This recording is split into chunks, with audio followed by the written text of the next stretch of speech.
Olá pessoal, bem-vindos ao nosso canal.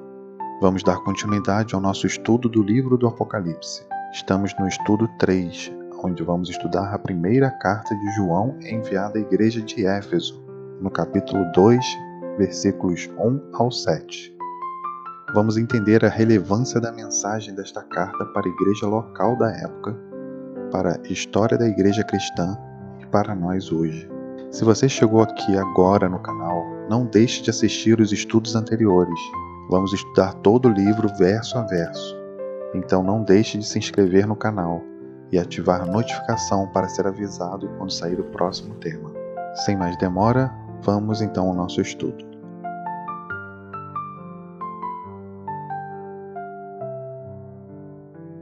Antes de lermos o texto de hoje, precisamos esclarecer a seguinte questão. As mensagens transmitidas nas cartas foram destinadas somente para as igrejas existentes no tempo de João? Bem, ao analisarmos com calma, vamos perceber que havia muito mais do que 7 igrejas na Ásia Menor na época de João. Podemos constatar isso ao observar a própria Bíblia e as cartas que Paulo escreveu a outras igrejas, como a de Colossos, Tessalônica, Filipos e etc. Igrejas que ficavam próximas dessas relatadas no livro de Apocalipse. Torna-se, pois, interessante determinar por que motivo é que essas 7 dentre as igrejas da Ásia Menor foram escolhidas como as únicas às quais o Apocalipse foi dedicado. Como vimos no capítulo 1, o livro de Apocalipse é dedicado às 7 igrejas, dando uma ideia de totalidade, representando uma mensagem que iria até a volta de Jesus. Portanto, já fica difícil imaginar que essa mensagem seja específica só para aquelas igrejas da época.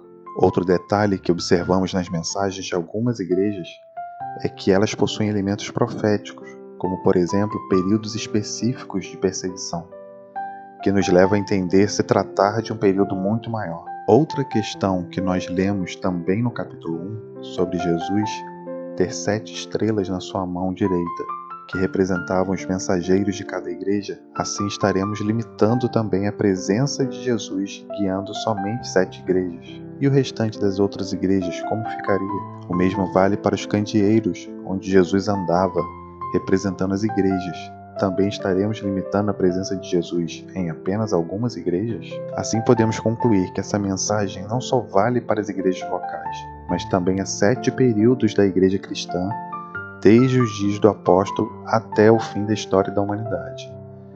E também podemos aplicar essa mensagem para a igreja local de hoje, para uma situação específica que a sua igreja possa estar passando hoje.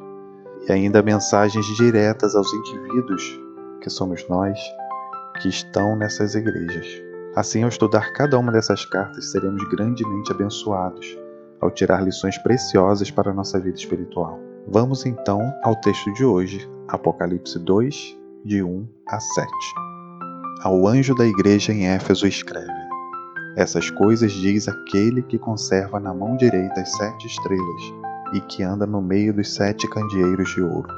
Conheço as tuas obras, tanto o teu labor como a tua perseverança, e que não podes suportar homens maus, que puseste à prova os que a si mesmos se declaram apóstolos, e não são, e os achaste mentirosos. E tens perseverança, e suportaste provas por causa do meu nome, e não te deixaste esmorecer. Tenho, porém, contra ti que abandonaste o teu primeiro amor. Lembra-te, pois, de onde caíste. Arrepende-te e volta à prática das primeiras obras. E se não, venho a ti, e moverei do seu lugar o teu candeeiro, caso não te arrependas. Tens, contudo, a teu favor que odeias as obras dos nicolaítas, as quais eu também odeio. Quem tem ouvidos, ouça o que o Espírito diz às igrejas. Ao vencedor dar-lhe-ei que se alimente da árvore da vida, que se encontra no paraíso de Deus. O cenário histórico. Éfeso era a principal cidade da província romana da Ásia. Não era a capital, uma vez que Pérgamo desempenhava esse papel. Entretanto, desfrutava de um excelente porto, e sua localização na extremidade de uma importante rodovia que atravessava a província de leste a oeste certamente contribuiu para torná-la um grande centro comercial. Éfeso também desfrutava de uma ampla reputação como centro religioso do paganismo. Ártemis, a deusa da fertilidade que possuía muitos seios, também conhecida como Diana, era amplamente cultuada ali.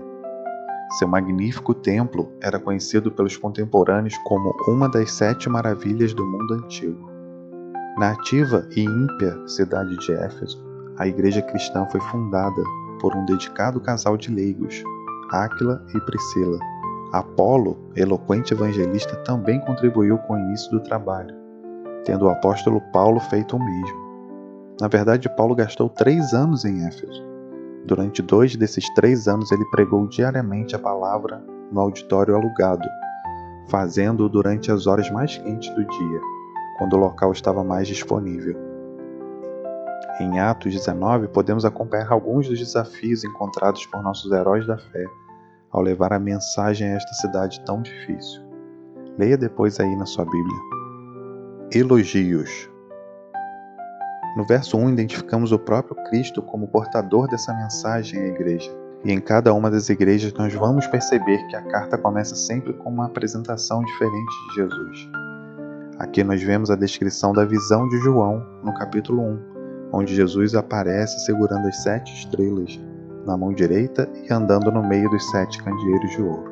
A seguir, nos versos 2, 3 e 6, nós temos elogios a essa igreja. É interessante que nas cartas aos Efésios, Paulo havia advertido os crentes que alguns dentre eles próprios em breve estariam ensinando heresias, para que eles tomassem cuidado para que ninguém os enganasse.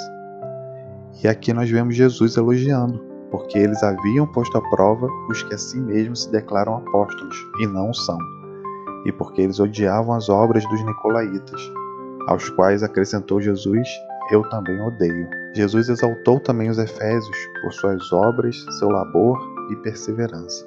E quem eram os nicolaítas? Irineu, um ministro no 2º século da era cristã, que viveu durante a infância e juventude próximo a Éfeso, menciona-os em seus escritos. Os nicolaítas diziam-se cristãos, explica Irineu, mas consideravam não ter importância a prática do adultério e comer das coisas sacrificadas aos ídolos. Parece, pois, que os nicolaítas eram cristãos que pregavam que a fé em Jesus os libertava da obediência de alguns dos 10 mandamentos. Reprovação. Nos versos 4 e 5, vemos uma mensagem de reprovação. Tenho, porém, contra ti que abandonaste o teu primeiro amor. Os crentes efésios haviam perdido o fogo do seu primeiro amor a Deus. Claro, está aqui também, haviam deixado de manifestar a cálida afeição inicial de uns para com os outros. Jesus considerou essa perda de amor como um pecado da maior magnitude. Lembra-te, pois, de onde caíste. Arrepende-te e volta à prática das primeiras obras, insistiu. E se não, ameaça o Cristo, venho a ti e moverei do seu lugar o teu candeeiro, caso não te arrependas. O trato de Jesus com os imperfeitos cristãos de Éfeso foi jeitoso, porém firme. Primeiro foram salientados as suas boas qualidades, então foram expostos com franqueza as suas deficiências.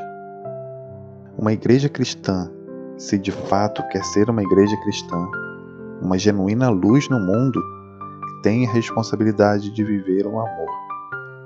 Como disse João no seu Evangelho, em João 13:35, nisto conhecerão todos os que são os meus discípulos, se tiverdes amor uns aos outros.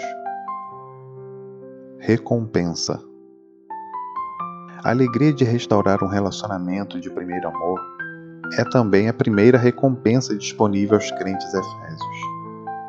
Ao vencedor, isto é, a qualquer um que vencer o desamor de Jesus, dar-lhe-ei que se alimente da árvore da vida, que se encontra no paraíso de Deus.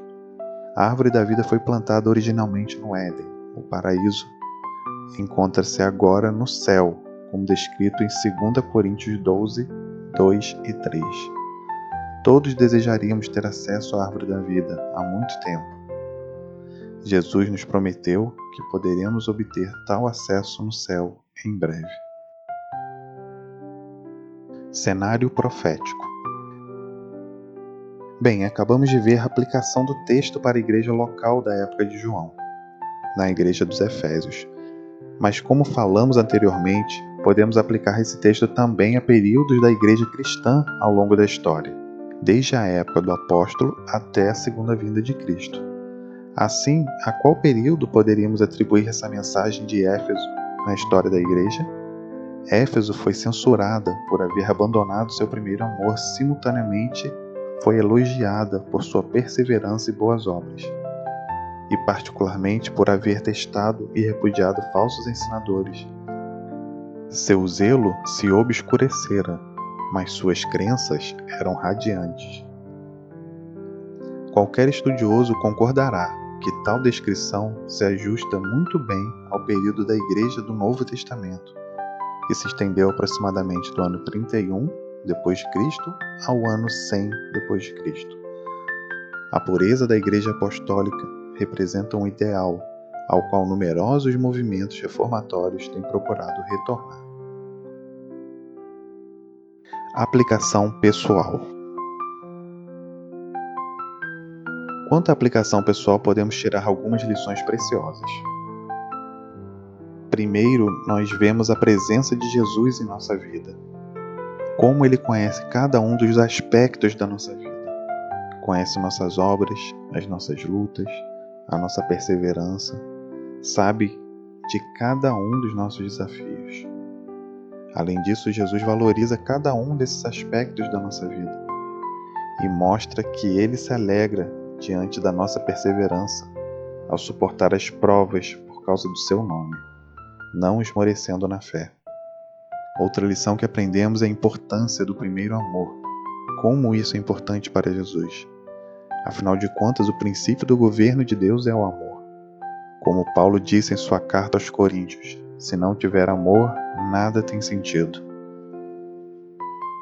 Jesus nos dá também o conselho de sempre fazermos essa autoanálise e verificarmos como está o meu relacionamento com Deus, com o próximo, se arrepender dos nossos pecados, reconhecer nossos erros e voltar à prática das primeiras obras. Aprendemos também a ser zelosos com a doutrina bíblica, com os mandamentos de Deus, condenando qualquer prática que não esteja de acordo com a palavra de Deus. E por fim, termos a certeza de que ao vencer, teremos acesso novamente à árvore da vida, perdida por nossos pais lá no Éden. Que eu e você, querido irmão, querida irmã, possamos fazer parte dos vencedores, aqueles que viverão eternamente com Cristo Jesus no paraíso de Deus. Que Deus te abençoe e te guarde. Se gostou desse conteúdo, não deixe de clicar no gostei e compartilhar com seus amigos. E ainda, se não é inscrito, se inscreva e ative a notificação para ser avisado ao sair nosso próximo estudo. Obrigado por nos assistir, fique com Deus e até nosso próximo vídeo.